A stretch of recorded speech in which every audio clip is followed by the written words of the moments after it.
a todos, hoy nos reunimos para hablar de una obra de gran relevancia en la literatura latinoamericana.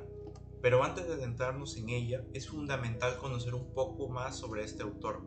Hablamos de Mario Vargas Llosa, una figura destacada en la literatura contemporánea en lengua española.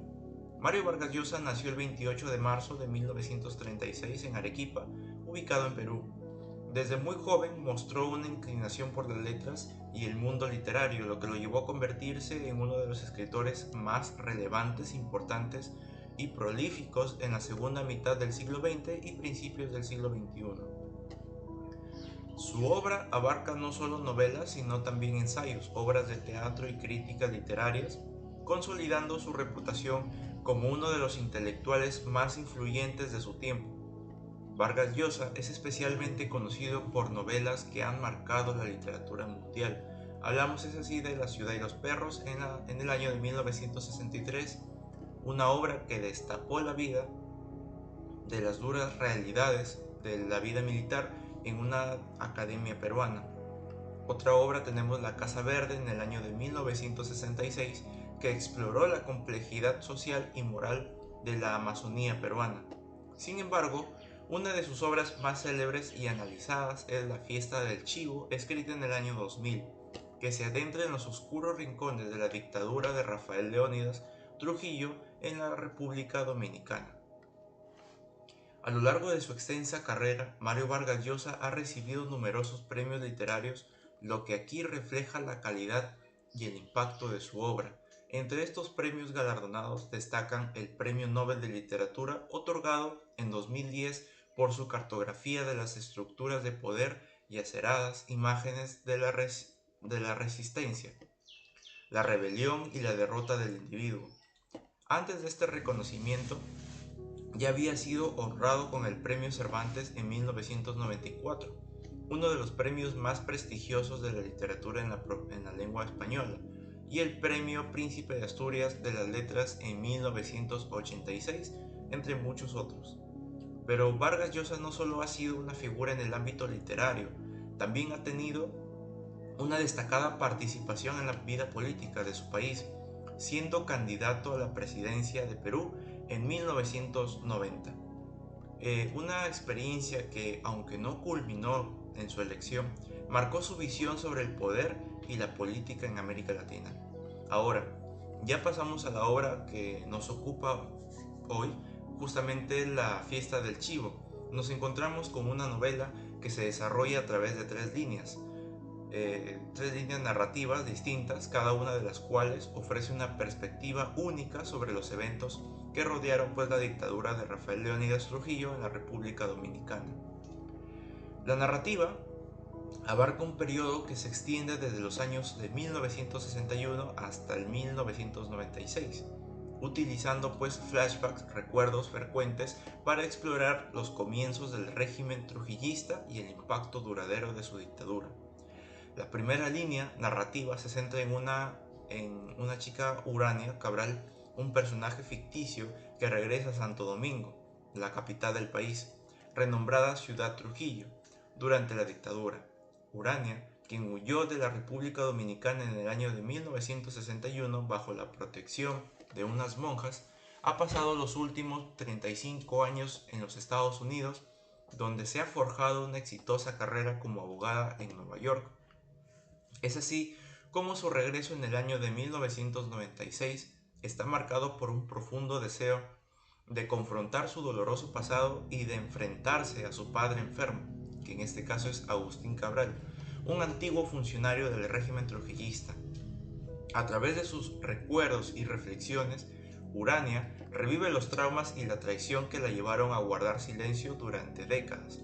La trama revela cómo la caída en desgracia de su padre en el ámbito político está totalmente estrecho, ligado a un engaño que une su historia con la del dictador Trujillo. Las otras dos líneas narrativas se desarrollan en el año de 1961, en las semanas previas al asesinato de Trujillo, ocurrido justamente el 30 de mayo de ese año. Este segmento de la historia se centra en los conspiradores que planean el asesinato del dictador, cada uno de ellos con motivaciones personales derivadas de la brutalidad y represión del mismo régimen.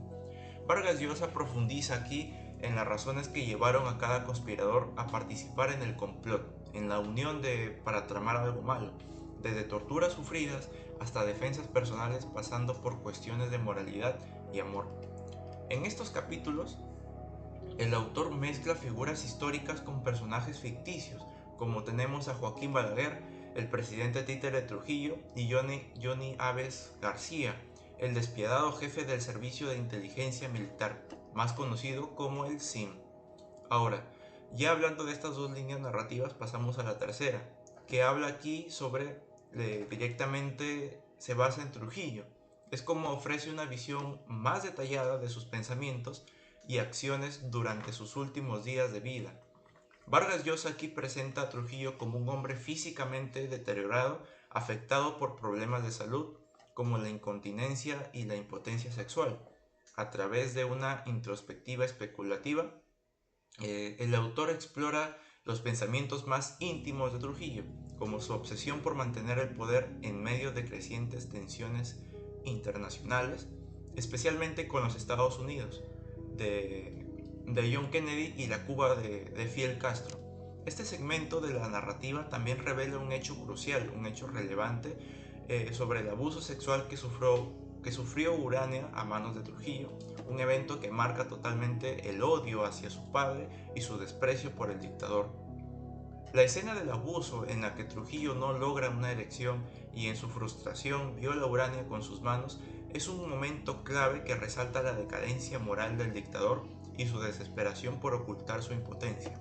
En los capítulos finales, las tres líneas narrativas convergen mostrando las brutales represalias del SIM contra los conspiradores, el fallido golpe de Estado y la resolución de Urania de enfrentar finalmente su pasado.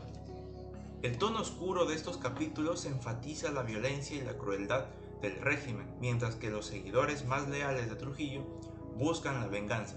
Es así como finalmente la novela concluye con Urania preparándose pues para regresar a Nueva York, decidida ya a mantener el contacto con su familia en la isla a pesar de todo lo ocurrido.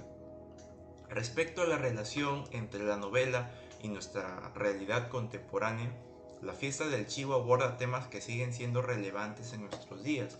Por ejemplo, tenemos la represión y violencia. ¿Por qué? Porque en la novela pone en primer plano la represión política y violencia sistemática que caracterizaron el régimen de Trujillo, abordándose las torturas, el control totalitario y las represalias brutales contra los opositores, aspectos que aún pueden encontrarse en distintas formas en sociedades contemporáneas.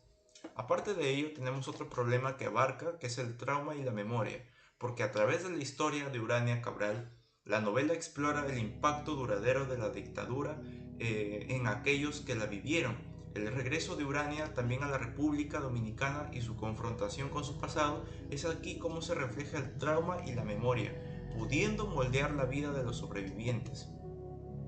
Es así como la sociedad dominicana, durante la dictadura de Rafael Trujillo, se caracterizaba por una estructura jerárquica rígida, con roles de género claramente establecidos y fuertemente influenciados por las normas tradicionales.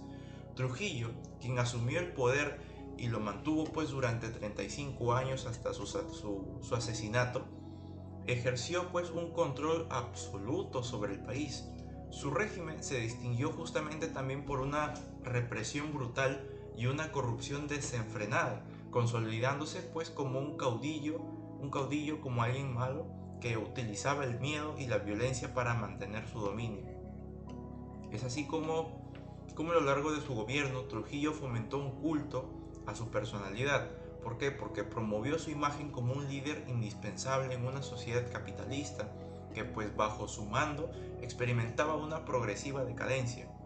Dentro de su círculo cercano la lealtad se convirtió pues en un requisito indispensable, porque de esta forma el ascenso en la estructura militar y la política podían apoyarlo.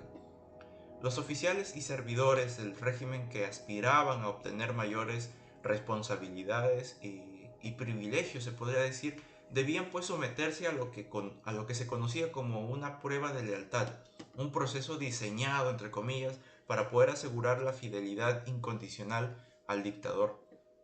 A pesar del clima del terror instaurado, los seguidores de Trujillo mostraban una lealtad inquebrantable, incluso cuando eran sometidos a censuras, humillaciones públicas y otras formas de degradación. Esta cultura de represión hacía pues que la deslealtad fuera prácticamente inexistente, porque cualquier indicio de traición podía resultar en consecuencias totalmente extremas. Una de las manifestaciones más atroces del poder de Trujillo era su abuso sexual sistemático de mujeres y niñas, como un acto que utilizaba como una demostración de su autoridad tanto política como sexual. En ocasiones aquí Trujillo llegaba pues a apropiarse de las esposas o hijas de sus propios oficiales, quienes a pesar de estos abusos mantenían una lealtad ciega hacia el dictador. Incluso instituciones como la Iglesia y las Fuerzas Armadas fueron cooptadas para facilitar el suministro de mujeres al líder, evidenciando pues el grado de corrupción y control que Trujillo había impuesto sobre los aspectos de la vida de la República Dominicana. Tenemos otro punto que resaltar como la conspiración y la moralidad. ¿Por qué? Porque aquí vamos a profundizar sobre el complot que existió dentro de esta obra. Por ejemplo, la trama también explora las motivaciones detrás de la conspiración para asesinar a Trujillo, abordando temas como la moralidad, la venganza, la justicia, que esto se analiza como las decisiones éticas de los conspiradores que están influenciados por sus experiencias personales bajo el régimen. Historia y política también que abarca la obra ofreciendo una reflexión sobre el impacto de la dictadura en la historia, además como la política en la República Dominicana, incluyendo la relación de Trujillo con los líderes internacionales y cómo su régimen influyó en la política global de la época que en aquel tiempo se aconteció. Bien, ahora todos los hilos de la novela refieren pues a la memoria en algún otro sentido. La confrontación más aparente con la memoria es con Urania Cabral, quien pues regresa a territorio dominicano por primera vez en 30 años y es forzada pues a confrontar a su padre y los traumas que la llevaron a abandonar el país a los 14 años. Ella fue víctima de un abuso sexual por parte del mismísimo dictador, un sacrificio que su padre debió hacer para ganarse nuevamente la confianza del dictador, un hecho el cual ella alude a lo largo de todo el libro, pero solo se revela completamente al final. La obra finaliza cuando se lo cuenta a su tía y a sus primas, haciendo memoria, quienes nunca supieron los motivos reales por qué abandonó el país. Cuando su tía se ve sorprendida por el detallismo de esa noche que se contó, ella responde que a pesar de que olvida muchas cosas, dice ella, recuerdo todo sobre esa noche. Para Urania, olvidar las atrocidades cometidas por el régimen es totalmente inaceptable.